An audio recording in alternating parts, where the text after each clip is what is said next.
तर जस्ट आता log out केलं आहे. खूप वेळ झाला, आता 11 वाजत ऑलमोस्ट. भूक लागली आहे खूप. तर बहीण आज किचनमध्ये काहीतरी खूप वेळचं बनवते. तर असं वाटतं काहीतरी स्पेशल बनणार आहे. तर आता बहिणीला विचारतो काय बनवलं तरी. दीदी आज जेवायला काय बनवलं? तू दहीपुरी खाणार का पाणीपुरी खाणार आहे? अरे वा, आज दहीपुरी पाणीपुरी. तुला काय ते तर ठीक आहे, पण जेवण्यासाठी काय बनवलंय? हेच आहे जेवण. हे जेवण?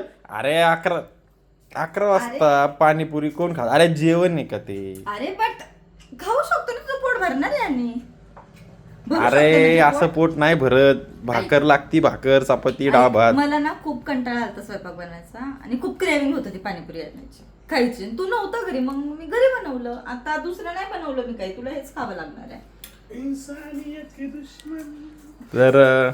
तर बघितलं मित्रांनी, हे असं असते. म्हणजे आई वडील घरी नसल्यावर, आई वडील म्हणजे मम्मी नसली घरी की असलं पाणीपुरी खाऊन दिवस काढायला लागतं ते. आणि जेवणच्या नावाला बॉम्ब बॉम्ब. आणि नाही तेव्हा बाहेर आम्ही खाल्ली पाणीपुरी तर आम्हाला बॉम्ब बॉम्ब. काय आहे